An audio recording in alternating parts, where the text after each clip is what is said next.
Bonjour, je suis Marilyn Lopez, praticienne du référentiel de naissance et voici mon index ABC.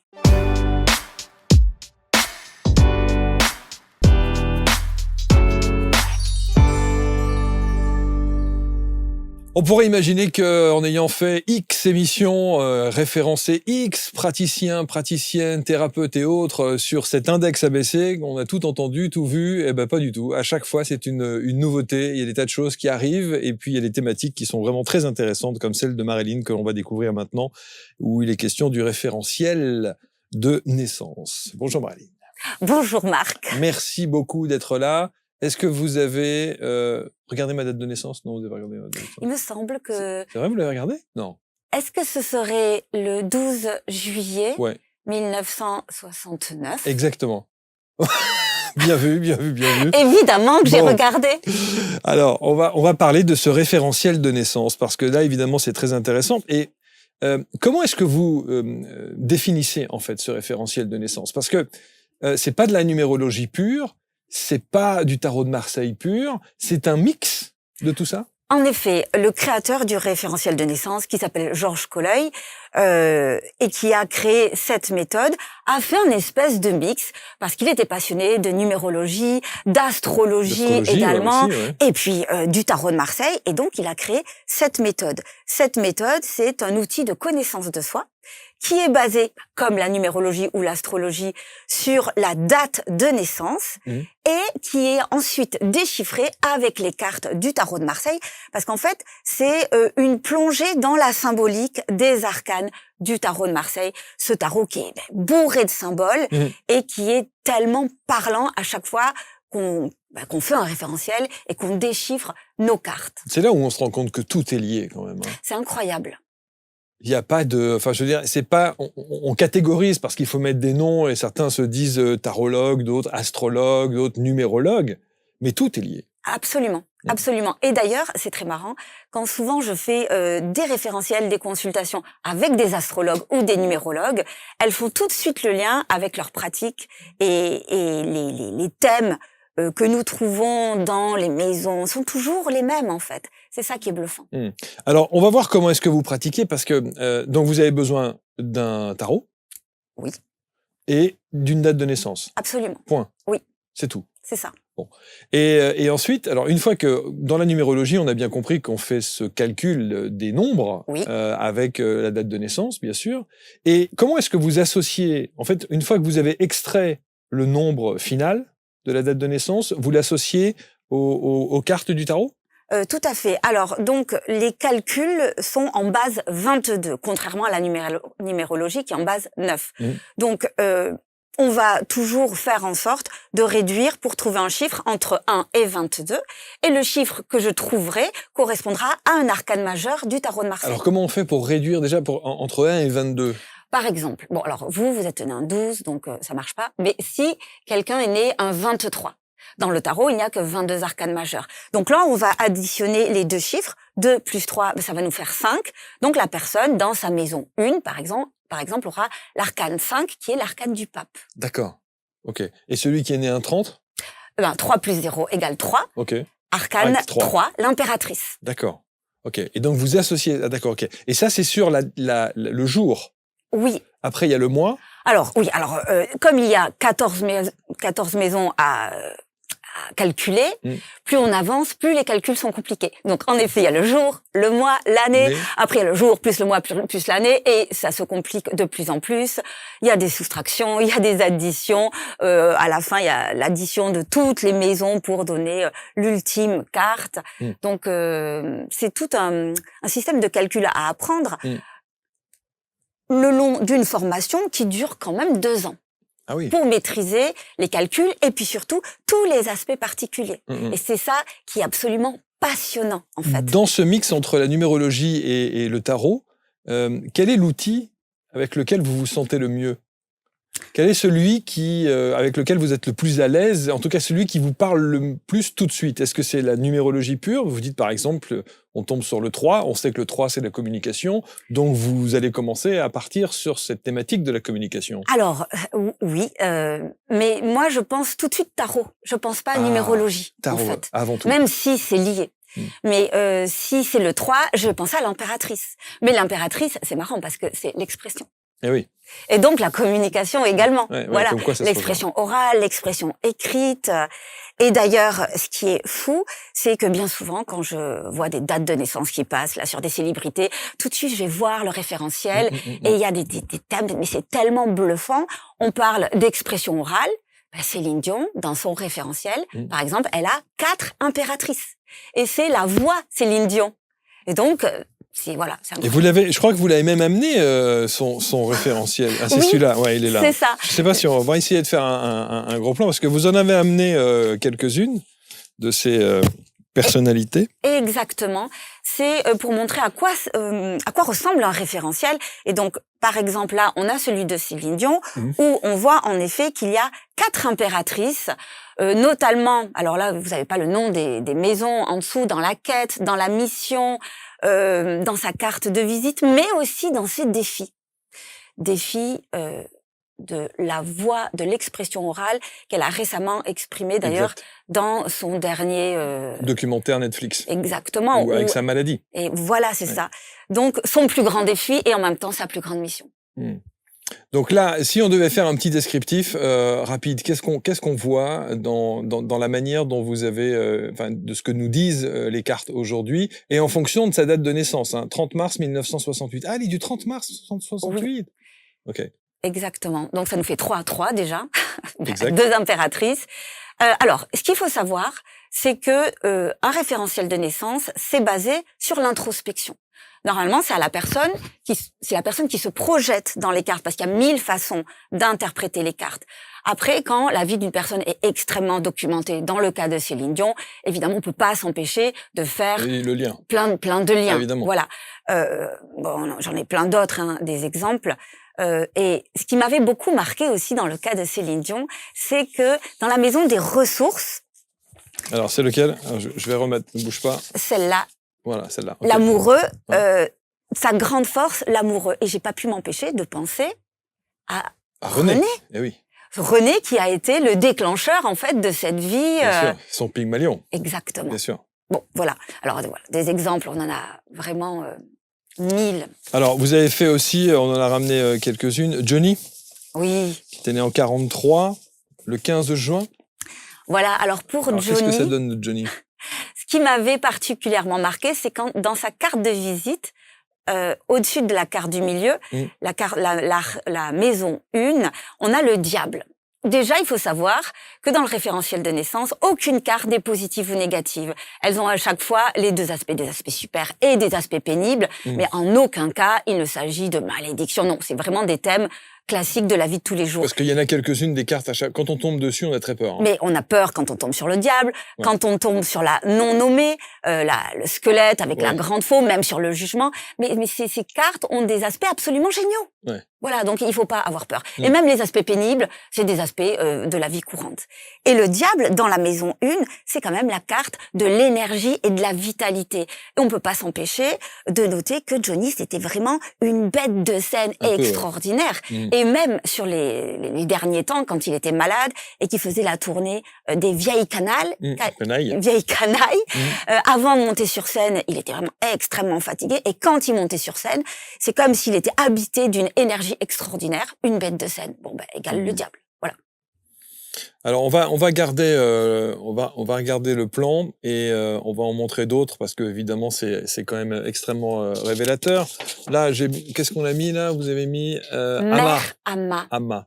Alors oui, j'avais calculé son référentiel qui est extrêmement particulier parce que comme vous pouvez voir, elle a beaucoup de fois le même arcane qui revient.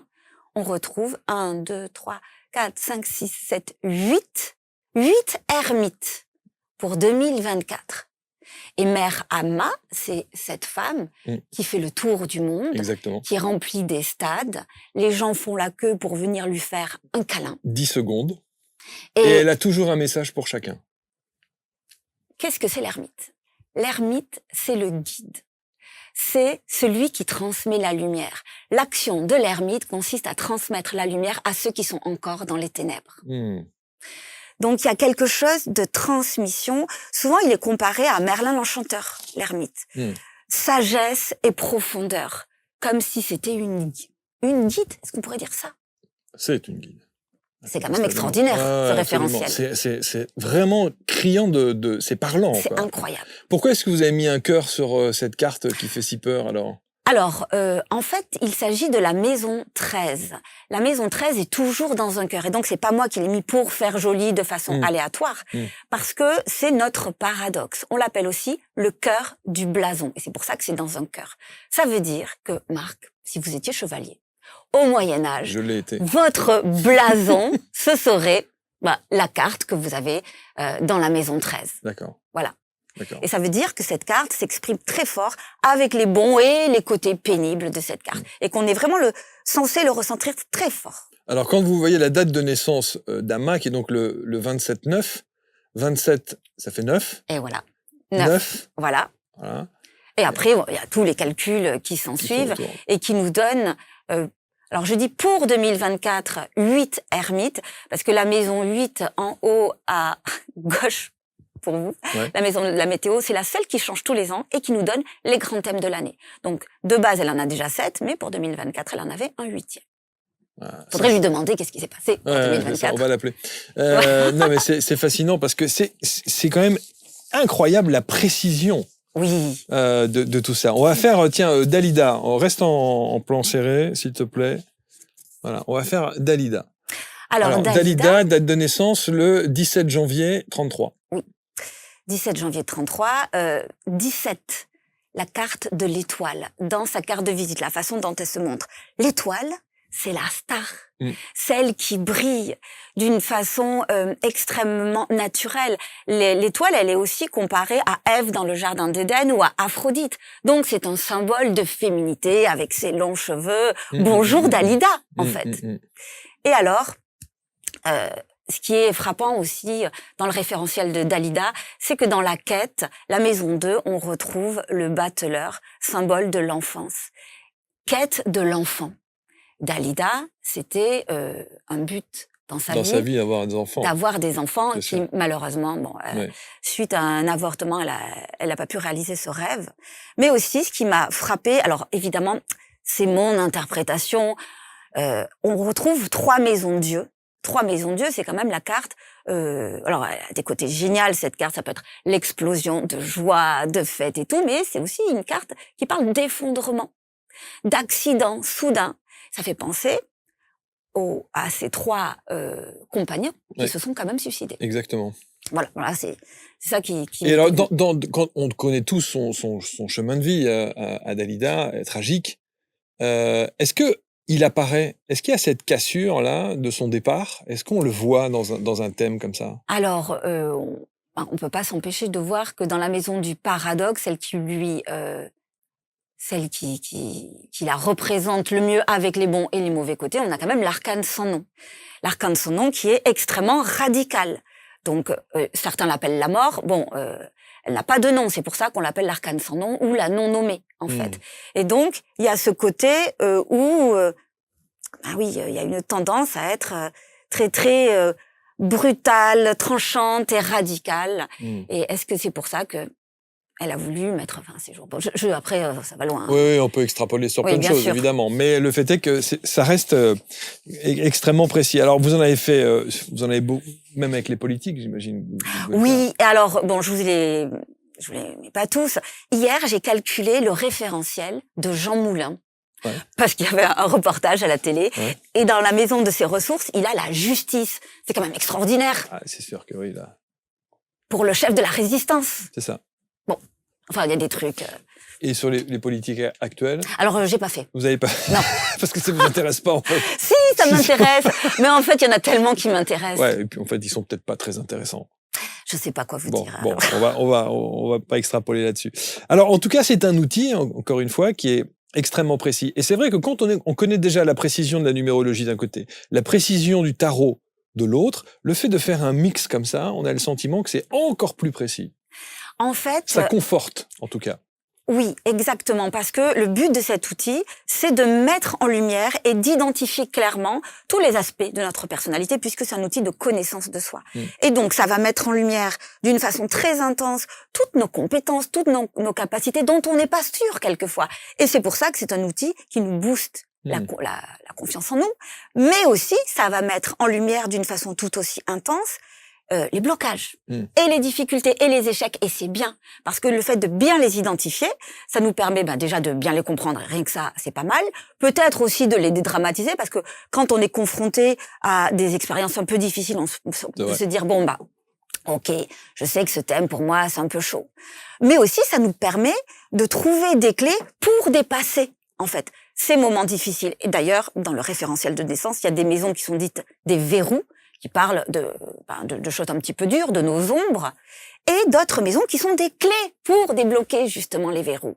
Et moi, je dis que c'est un outil de réflexion sur le long terme, parce que comme ce sont des calculs à partir de notre date de naissance, ça va nous servir, on va s'y référer, d'ailleurs ça s'appelle le référentiel de naissance, toute notre vie, mais le créateur de l'outil, lui, Georges Collat, il dit carrément, c'est un outil d'évolution dynamique, parce qu'à chaque fois, ça nous pousse à aller chercher le meilleur de nous-mêmes. Ça n'est pas un outil de prédiction. Absolument pas. Et d'ailleurs, quand je dis introspection, développement personnel, ce n'est pas un vain mot. C'est-à-dire qu'en consultation, je ne dis pas aux personnes « vous êtes comme ci, vous êtes comme ça ». Non, mon job, c'est d'aider la personne à se projeter dans la symbolique de l'arcane. Et donc, oui, je vais expliquer la maison, l'arcane, et je vais lui dire comment tu la comprends, toi, cette carte? Comment elle résonne? Oui, comment tu l'utilises? Est-ce que tu crois que tu l'utilises? Est-ce que peut-être tu pourrais mieux l'utiliser? Comment tu la vis, cette carte? Et plus on se pose ces questions, plus on va faire plein de liens avec notre vie concrète. D'ailleurs, c'est le but. Pour comprendre comment on utilise toutes ces cartes, comment elles travaillent toutes entre elles. Parce que tout est lié, bien sûr. Parce que c'est vrai qu'on a souvent tendance, quand on parle du tarot, par exemple, on a souvent tendance à se dire tiens, j'ai une question sur ma vie future, ou je me pose des questions existentielles sur telle ou telle problématique. Tiens, je vais me faire un jeu. Je vais faire un tirage de cartes et j'aurai la réponse. Oui. Donc, on peut imaginer considérer le tarot comme un outil de prédiction. Oui, tout à fait. Alors, il y a plein de personnes qui l'utilisent comme ça. Mais il y a plein de tarologues qui vous disent non, ça n'est pas un outil de prédiction. C'est un outil de développement personnel, en tout cas un outil de développement de connaissance de soi. Alors, vous êtes plus dans cette optique-là? Bien sûr, parce que chacun sa pratique, bien entendu. Et il y en a qui l'utilisent à des fins divinatoires, parce que voilà, ça fait partie de leur savoir-faire. Dans le référentiel de naissance, on utilise le tarot comme un langage symbolique. Et moi, j'ai beau regarder les cartes, si je ne connais absolument rien de votre vie, je suis incapable de dire quelle est votre vie et comment vous utilisez vos cartes. C'est pendant la séance, en dialoguant, qu'on va comprendre ensemble. Alors là, on a pris l'exemple de personnalités, mais parce qu'on connaît bien leur vie et qu'on peut faire plein de liens. Encore que pour être vraiment dans l'éthique, il faudrait leur demander à eux comment ils vivent ces cartes. Ce serait ça, en fait, la méthode. Mais moi, j'ai 0 don de voyance. Je regarde un référentiel, je vois rien, en fait. Par contre, je connais par cœur la signification des maisons. S'il y a plusieurs fois la même carte, ça veut dire un truc. S'il y a 10 cartes qui cohabitent, ça veut dire un truc. Et donc, c'est cette expertise mêlée au vécu de la personne qui va nous aider à comprendre comment la personne utilise vraiment ses cartes. Il y a la vôtre? Oui. Pourquoi est-ce que je l'ai mise? Voyons la vôtre. Ouais. Faisons un point sur la vôtre. Alors, je sais que c'est pas très élégant de parler de date de naissance d'une femme, mais bon, vous l'avez mis, hein, 8 septembre. Alors déjà, vous avez le 8. Oui. Donc c'est bien. Ah bon? Ben non, mais 8, on dit que le 8, c'est un nombre puissant. Moi, je pense que tous les arcanes sont aussi puissants les uns que les autres. Ok. Bon. 8 septembre 75. Qu'est-ce que ça donne comme ça, alors, chez vous? Alors, je peux vous parler, par exemple, de ma quête de l'ermite. Un ermite en maison 2, c'est particulier, parce que la quête, c'est notre recherche du Graal, les valeurs si importantes vers lesquelles on veut toujours aller, dont on veut se remplir, parce que c'est viscéral, il n'y a pas moyen. La quête du Graal, quelque chose qu'on cherche toujours, tout au long de notre vie. Comme les chevaliers de la table ronde qui ont cherché le Graal, je sais même plus s'ils l'ont trouvé. Ben moi, ma quête, c'est l'ermite. Or, il se trouve que l'ermite, c'est celui qui cherche. On l'appelle aussi le spéléologue du tarot de Marseille.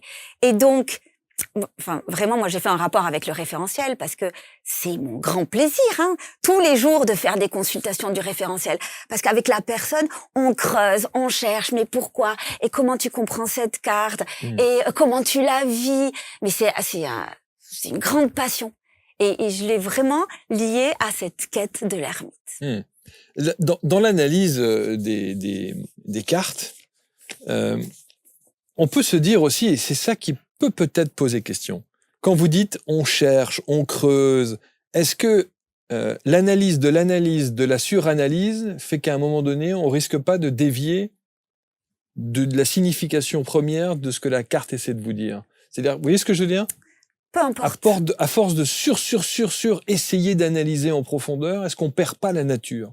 Mais l'intérêt de cet outil, c'est les questions qui découlent dans notre esprit, de notre vie. C'est cette réflexion intérieure, c'est cette introspection qui va naître. Et au final, finalement, les cartes sont comme un prétexte.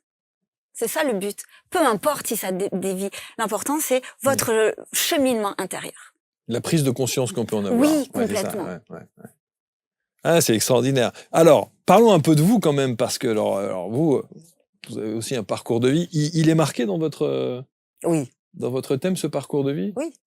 Parce que vous savez quoi? J'ai quand même le sentiment que, est-ce qu'il y a une dimension artistique dans les cartes, dans votre thème? Oui, absolument. Oui. Il y a plusieurs cartes qui parlent d'un goût pour l'artistique. Notamment l'étoile, le soleil également. Ouais. Mais Marc, vous aussi d'ailleurs, vous l'avez le soleil. Oui, c'est possible. Vous l'avez dans les ressources. Magnifique. Donc il y a ce goût pour l'artistique, pour l'esthétique aussi des choses. Ouais. Ça se retrouve. Alors vous n'étiez pas du tout prédestiné à ça? Non. Carrément pas? Non. Et vous dites dans la préparation de l'émission qu'en fait vous avez un cursus, on va dire, assez classique parce qu'il fallait plaire aux parents. Oui, tout à fait. Et rassurer les parents aussi. Avait-on le choix? C'est vrai qu'à l'époque, effectivement, il valait mieux pas aller à l'encontre de ça. À quel moment vous avez un déclencheur? Parce que vous racontez effectivement dans la préparation, vous dites que vous vous retrouvez face à une situation où vous vous dites mais ma vie ne peut pas être celle qu'elle est. Oui, exactement. Donc moi, j'ai suivi un parcours assez classique avec des études dans des écoles de commerce parce que mes parents m'ont poussé là-dedans et que bon, enfin, je le comprends tout à fait. Bien sûr. C'était dans le but d'assurer un avenir correct à leur fille. Et en effet, pendant très longtemps, j'ai été commerciale sur les routes du Sud-Ouest. Et un jour, en effet, c'est le jour du déclic, je me retrouve dans la campagne et tout d'un coup, je me dis mais qu'est-ce que je fais là? Et c'est quoi le sens de cette journée? Je suis entre deux rendez-vous et tout d'un coup, si j'ai un accident et que un accident grave, je suis sur le point de mourir et qu'il y a un urgentiste qui arrive et qui essaie de me changer les idées et qui me dit « Ah, Madame Lopez, alors c'est quoi votre métier ?» Et que dans mon dernier souffle, je dis « J'étais commerciale. » Là, je me suis dit « C'est tellement nul. Je veux pas. Je voudrais c'est fou, ça. Que me coucher en ayant aidé quelqu'un, comme une quête de sens, en ayant été utile. Je voudrais que mes enfants à l'école ils soient fiers de ce que fait leur mère, en fait. Ce qui est commercial, c'est un métier honorable, hein. Mais oui, mais moi je trouvais que ça n'avait pas de sens. Ouais, en tout cas, ça résonnait pas suffisamment Exactement. pour vous. Oui, bien sûr, commercial, c'est très bien. Mais dans mon cas, je trouvais que ça n'avait aucun sens. Et à partir de ce jour, j'ai voulu donner du sens à mon métier. J'ai voulu être utile. Et c'est pour ça que dès le lendemain, j'ai cherché une formation dans un premier temps pour être sophrologue. Okay. Parce qu'à l'époque, justement, j'allais voir une sophrologue et je trouvais ça vraiment super. Et puis... Sophrologue que vous êtes, pour le coup. Ah oui, bien sûr. Oui, je reçois des personnes dans mon cabinet. Très, très régulièrement, ou en visio d'ailleurs. Et puis un jour, j'ai fait la rencontre absolument... c'était un coup de foudre avec le référentiel de naissance. Déterminante. Oui. Mmh, mmh. Une de mes amies m'a parlé d'une personne qui était spécialisée dans le référentiel de naissance. Elle m'a dit « Ah Marilyn, vas-y, tu vas trop aimer, t'aimes bien tous ces trucs de voyante. » Et donc, en effet, je vais faire cette consultation avec une spécialiste du référentiel de naissance. Et là, un coup de foudre extraordinaire. Dès que je sors de la consultation, je cherche la formation. Je veux me former. Et donc, je réussis à trouver une formatrice dans ma région, à Toulouse. Je m'inscris immédiatement. Et là, s'ensuit 2 ans de formation pour maîtriser tous ouais. les aspects. Mmh. Alors, c'est vraiment une formation intense. J'imagine, parce que quand on sait que les 2 supports, et la numérologie et le tarot, sont quand même 2 supports qui, comment dirais-je, nécessitent une maîtrise. Oui. Chacun de leur côté, Déjà, bien spécifique à la base. Hein. Bien sûr. Donc si en plus on fait un mix des 2, ça complique encore plus. Enfin, je sais pas si ça complique, mais disons que ça... Alors, oui, ça l'enrichit. Ça l'enrichit, ouais. C'est clairement. ça. Ouais. Mais après, alors déjà, il y a cette maîtrise de ces 2 outils. Donc, des calculs et puis des cartes. Mais après, il y a tous les aspects particuliers des référentiels. Donc, s'il y a 3 fois la même carte ou plus, ça veut dire quelque chose. S'il y a des cartes à certains endroits, ça peut vouloir dire quelque chose. Enfin, il y a vraiment beaucoup d'aspects à aller creuser et c'est très long.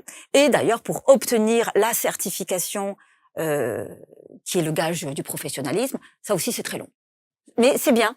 C'est bien, oui, bien sûr. Parce que, c'est le gage du respect de l'éthique et du professionnel. Oui, c'est pas un truc qu'on apprend en 48 heures comme ça. Oui. C'est exactement Il faut maîtriser évidemment le sujet. Qu'est-ce qui vous a le plus étonné dans votre pratique en utilisant et la numérologie et le tarot? Est-ce que vous avez été bluffé sur des situations et des choses qui vous ont sauté aux yeux, où vous disiez, oh, vous vous êtes dit waouh? Mais Marc, je suis bluffée tous les jours. Tous les jours, bah oui, j'imagine. Ouais. Tous les jours, quand je fais des consultations et que les personnes me parlent de leur vie et je leur dis mais c'est incroyable, tu te rends compte à tel arcane, ça parle exactement de ce sujet. Comment tu penses que toi tu pourrais encore mieux t'en dépatouiller, encore mieux l'utiliser? Parce qu'il y a toujours des clés. Et je suis d'autant plus bluffée quand je vais voir les météos de l'année, les grands thèmes de l'année et tous les aspects qui se forment. Ça aussi, c'est passionnant d'aller préparer sa nouvelle météo. Mais tous les jours, je suis bluffée. Voilà. Et tous les jours, je raccroche et je me dis « Ah, mais c'était extraordinaire !» Comme en astrologie, il y a un thème. On peut se faire un thème, on peut s'offrir un thème. C'est-à-dire dans l'analyse, par exemple, comment on fait, par exemple, un thème astral, ou un thème minéral, ou un thème en numérologie? Alors, on peut faire un thème avec le mix des 2, ou pas? Le mix des 2 quoi? Entre la numérologie et le tarot, Alors moi, votre pratique. c'est pas de la numérologie. Hein. Je dis que ce sont des calculs. Offrir un thème, en fait, c'est offrir une consultation. C'est offrir une consultation, c'est ça, c'est ce que j'allais dire. Ouais. Je ne peux pas envoyer un référentiel avec tout écrit parce que je ne sais pas comment la personne utilise ses cartes. C'est vraiment au cours de la consultation que on comprend comment la personne. Et ce serait impossible de dire juste en regardant une carte, toi, t'as la justice, c'est que t'es comme ça. Non, ça marche pas du tout comme ça. C'est pour ça que quand on dit que c'est un outil. C'est vraiment un outil. Et par définition, l'outil, il est là pour vous aider à aller plus loin, ou en tout cas à construire quelque chose, ou à améliorer quelque chose, ou à confectionner quelque chose. Exactement. Ouais, c'est ça qui est important. Ça. Ouais. Donc, on voit qu'effectivement, il y a... En plus, vous en parlez passionnément. Ça s'entend. Oui. C'est vrai. Je vois que c'est quelque chose qui vous habite complètement. Hein. Je suis trop fan. Ouais, j'imagine. Est-ce que vous avez... entre le moment où vous avez eu cette réflexion, cette prise de conscience en voiture et aujourd'hui, est-ce qu'enfin vous vous dites « ça y est, je suis utile et j'aide les gens » ? Mais oui. Alors déjà, quand j'ai commencé à faire de la sophrologie, j'ai ressenti... C'était déjà une manière de... C'est ça. Je sentais que j'aidais les personnes, mais là, encore plus. Parce que avec le référentiel, c'est vraiment génial d'aller voir les ombres. Quel est le défi à relever? Quel est le blocage? Quelle est la peur? Parce qu'aller les identifier, c'est quand même très utile. Et ce qu'il y a de génial, je trouve en plus, avec le référentiel de naissance, c'est que comme les arcanes ont ce côté très visuel, très symbolique, c'est que tout de suite, quand on a compris son référentiel et travaillé, déchiffré les cartes, quand on rencontre certaines situations, on se dit ah bah ok, je sais, je suis dans telle carte en ce moment. C'est pas grave. Je sais que je peux passer du bon côté. Je sais que j'ai d'autres atouts en fait, d'autres compétences, d'autres cartes. Une fois qu'on a fait une première consultation avec vous, qu'on a pris conscience de ce que nous révèlent effectivement les cartes, Oui, on peut évidemment améliorer les choses dans son parcours de vie, oui, vous retrouver dans 6 mois oui, et voir l'évolution dans le jeu. oui, absolument. Alors, il faut savoir qu'en une séance, on peut pas aller voir toutes les cartes. J'imagine. Parce que chaque carte suscite tellement de réflexions qu'on pourrait passer des heures même en parlant d'un seul arcane. Bon, après, comme tout est lié, on a très, très envie d'aller voir les autres cartes. Mais souvent, les personnes arrivent avec une problématique particulière, un sujet particulier. Et donc, en fonction de ce qu'elle me dit, je me dis, OK, je sais quel arcane on va aller voir aujourd'hui. Et donc, en effet, les personnes peuvent revenir pour aller voir d'autres arcanes, parce que la situation a évolué, et souvent, on a très envie d'aller voir tous les aspects de notre référentiel. Oui, bien sûr, bien sûr. C'est tellement passionnant. C'est extraordinaire. On consulte à distance en visio? Oui, bien sûr. Sans problème. Oui, 90% des consultations sont en visio. Je reçois aussi au cabinet, donc c'est vraiment extrêmement facile. Vous formez? Alors, je suis en train de devenir formatrice. Ouais. Et comme toujours dans le référentiel, c'est un long parcours. Ouais. Ça veut dire que pendant 1 an, je suis l'assistante d'une formatrice. Ouais, c'est ça. Et j'ai commencé en décembre dernier. Ouais. Donc bientôt, je vais finir. À l'issue de cette assistanat, je vais devoir rédiger un mémoire et soutenir devant un jury, comme la première fois pour devenir praticienne, pour obtenir la certification. Et encore une fois, c'est super. Gage de professionnalisme. Bravo. Moi, je trouve ça très intéressant. Je trouve que c'est un joli mix entre...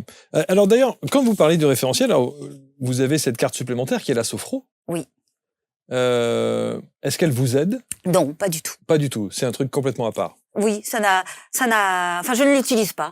Peut-être que je pourrais, mais quand je me plonge complètement dans le référentiel, il n'y a plus que ça qui compte. En fait. Ouais.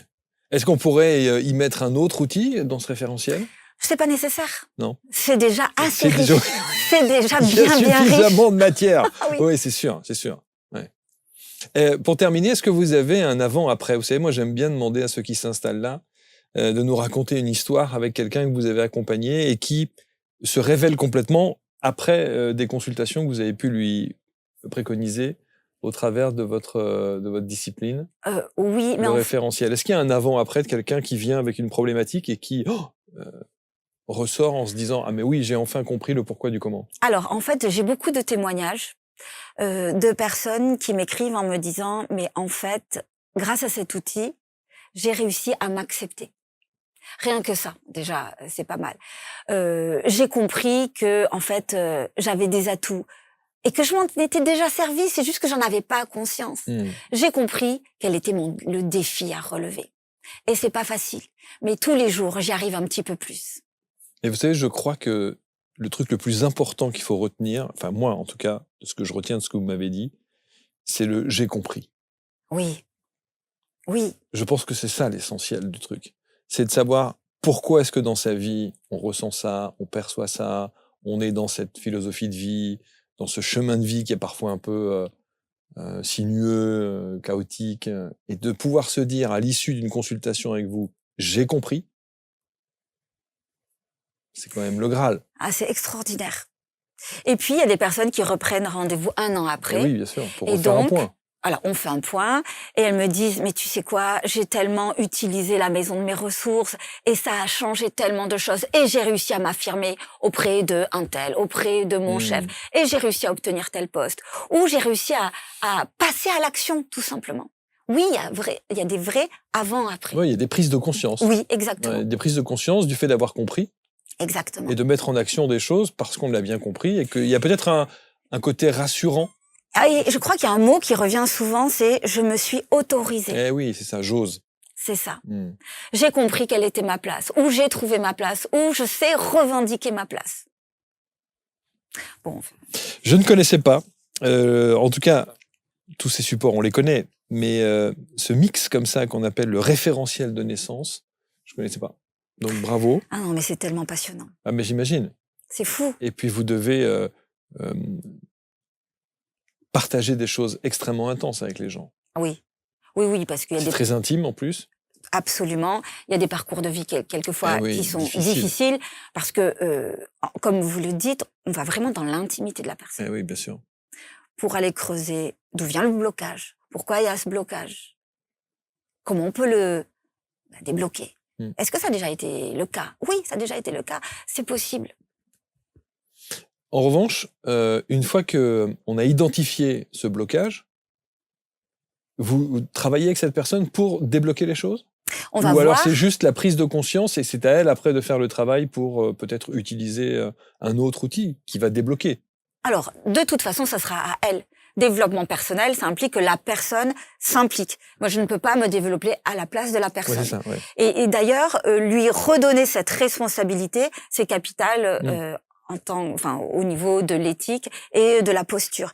Parce qu'il y a des personnes qui s'attendent à ce qu'on fasse les choses à leur place. Eh oui. Donc là, vraiment, ça demande un engagement très fort. Et donc, une fois qu'on l'a identifié, en effet, on va voir quels sont les autres atouts qui pourraient l'aider à elle de les utiliser ou d'utiliser plein d'autres méthodes. Bon, dans votre thème, est-ce qu'il y a une carte qui dit que vous avez bien fait de vous installer ici sur le canapé? Non? Mais bien sûr. C'est marqué? Mais oui. Mais montrez-moi où est-ce Mais que c'est. regardez, Alors, où Marc, est-ce que c'est? Nom de la Zeus. mission, la carte du monde, Ah. d'être visible au monde des réseaux sociaux. Et c'est quelle carte là Le monde. Le monde. Mission, le monde. Voilà. Je vous la montre? Ouais, ouais. Ici. Voilà, super. Voilà. Bon. S'ouvrir au monde. S'ouvrir au monde. Bon, si Parler devant le monde, être sur scène, c'est vrai, par exemple. Vous aimeriez? Ah bon, bien sûr. Ouais. Bon, c'est pas rentré dans l'oreille d'un sourd, alors peut-être que... Voilà. En tout cas, on va mettre autour de la vidéo tous les liens pour que vous puissiez rentrer en contact avec Marilyn. Si vous êtes dans la région du Sud-Ouest, évidemment, ça n'en sera que mieux. Mais on a bien compris que la visio se fait aussi. Mais bien sûr. Et tous les jours, j'ai des personnes de toute la France, de tous les continents d'ailleurs, exactement, francophones. Francophones, C'est bon, hein, voilà. c'est quoi pour l'instant? Oui. Merci en tout cas Marilyn, merci beaucoup. Avec plaisir. Et vraiment, je trouve ça, je trouve que c'est un bel outil. C'est une belle manière de travailler sur soi.